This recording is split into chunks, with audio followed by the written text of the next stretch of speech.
Today I'm with Chase and Brenden. Chase, how old are you? I'm 18. Brenden. I'm 22. Chase, Brenden, how long have you guys been out here in the streets of Phoenix and doing blues? Well, I've been over on this side for the past almost 4 years. Coming this December, I'm always off and on. I do good, then I mess up. It's a constant cycle. Out on these streets, I was here about 6 months ago, and then I went to rehab. Now that I'm out of rehab, it's been maybe like a week since I've been back on these streets, but I've been doing blues since I was 13. So Chase, you've been doing blues since you were 13 years old. So when you were 13, who introduced you to blues back then? My ex-girlfriend. Your ex-girlfriend did? And so since then, you've kind of been off and on? Yeah. When's the last time you were off of them, like for a while? And what is a while? This when I was in rehab. I was for 6 months, and my uncle recently passed on the 30th. So, yeah. My condolences for your loss. It's okay. So that loss triggered you a little bit? Yeah, it did. Brenden, you've been smoking since how old? Since 2016, I was 16. Since you were 16 years old. So when you were 16, who introduced you to them? With a couple of homies. So I ended up getting out of jail. And when I got out, I went to a new school, met this new crowd. They were big on selling weed and other drugs. I decided to follow that crowd since that's where all the drugs were, all the fun. And eventually it reached Peoria, and I ended up getting caught into it. And all these years later, you're still Stuck the same cycle, right? Just getting older. Yeah. Nothing changes. It's just the same thing every day. Brenden, if you weren't battling this addiction right now, what would you be doing? Probably construction still. Construction? Up in Kansas. Chase, does your family know that you're out here? I've been in DCS since I was 9. My father killed himself, and the only people who really cared about me had passed away, and my mom is. So, yeah. I don't think even if they do know I'm out here, they really care much.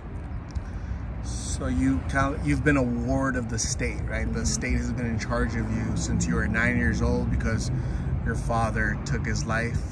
Because of neglect in the home as a child, and me and my brother were being physically abused when we were younger, and there was a lot of substance, alcohol, and gang relations while in the house while we were growing up.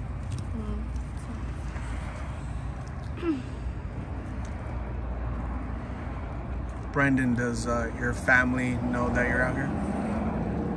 No, They don't need to. They don't need to know? Even if they did know, would they be able to help, or would they help? No, they probably would. It's just they've already done shit to me that I just can't let go of. Okay. There's some trauma there as well? Yeah, just rather not. I let them know that I'm okay, I'm still alive, but they don't need to know where I'm at. Okay. So considering Chase and Brenden, that you guys were really young, right, with blues, and both of you experienced trauma at an early age, family, right? Family's supposed to protect you, help you, but sometimes it's a curse, right? Yeah. It does the opposite, unfortunately. What advice would you give other young people that are going through the same trauma? They're youngsters, they're at home, and there's abuse, whether it's physical, emotional, mental, whatever type of abuse. There's abuse that might trigger them someday to go down this path that you guys have chosen. What if you could save them now with some words? What would you tell them? Honestly, when your parents say that I was young once, you best just listen. That's where I messed up. I kept on just thinking that they were stupid, that they didn't know what they're talking about. This is the modern age. They're old. Just the stupid stuff like that. Just didn't care. Until I'm finally living it. They called it. Just listen to your parents. I would say seek for positive help and actually take the advice, take the help. I had plenty of chances to take the advice and take the help, and I didn't. And just know, like, the drugs, like, they don't ever take anything away, like, ever, except for your life. That's the one thing that they do take. I mean, if you're willing to risk a lifetime that you could have spent being happy and working your way through life just for one pill, I mean, but it's not worth it. It's never worth it, because at the end of the day, when the high wears off and you're just sick and you're sitting here thinking about all the things that you could have done with your life, so take the help when it's provided to you. It's a constant battle. What? It's a constant battle. It's a cycle, never ending. It is. What's gonna have to happen for you guys to end the cycle? What do you guys have to do to end this misery, this addiction, this enslavement that you guys have been going on for years? What has to happen? Actually follow the help. Instead of just going through it for a couple days, and then when it gets too hard and give up, just stick it through. See what it's like on the other side. I tried so many times, but I never know. I'm curious. I feel like I need to open up to people more. I don't open up or trust anyone, so I never let anyone in actually to, like, help me out.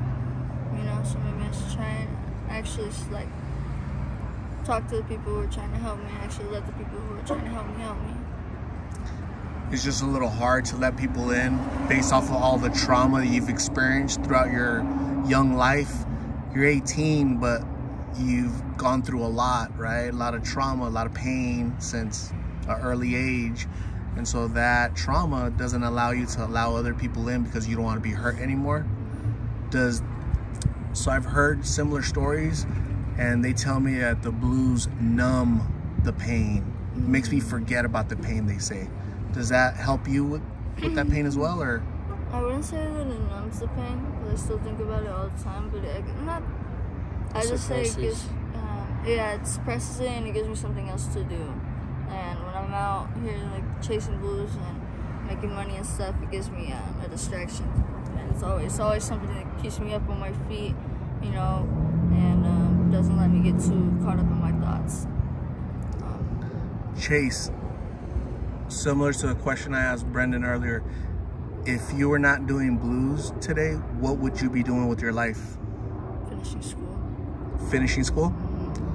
What would you be studying, majoring in? I wanted to be a BHT, behavioral health technician.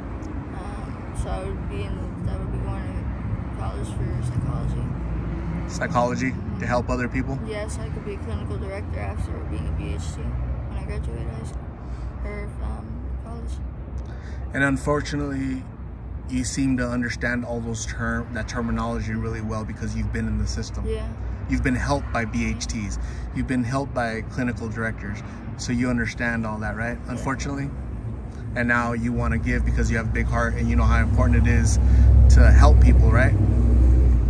Well, I think that's beautiful. I think that's admirable of you, okay? So I hope that one day you can regain control of your life and go down that path to help others, because how many other chases are out there, 9-year-old chases, and they need a hand up. They need somebody to help them. They need an advocate, an ally that's going to support them and understand them, and that's you.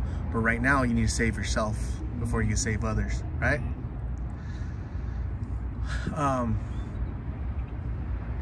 gonna say Brenden, Chase, thank you guys very much for talking to me. I really appreciate you guys opening up, sharing a little bit about your stories. There's so much more that you guys can share, but Chase isn't feeling well, and so I really appreciate you, Chase, sharing your story, talking, letting the Lost in Phoenix family, Lost in Phoenix community know the struggles out here, and those words of wisdom that you gave for youngsters.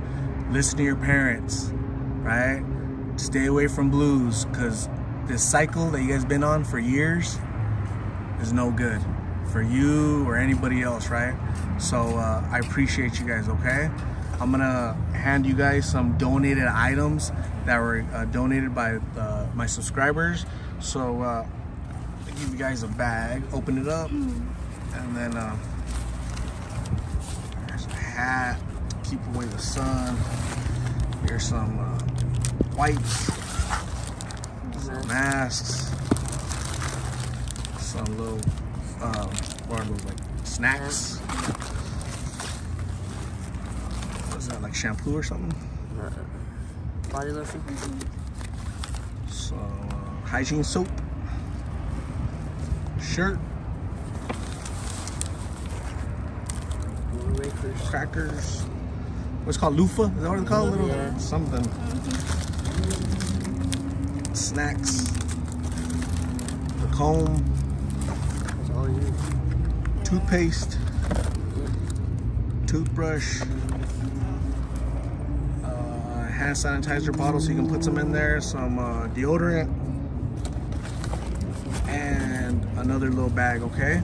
So I'm gonna say thank you guys very much. I appreciate you. Please stay safe. I'm gonna give you my card with my number if you guys ever need a ride or treatment or need to call somebody to talk to, okay? Thank you very much, okay? I appreciate you, okay? Bye, guys. Bye.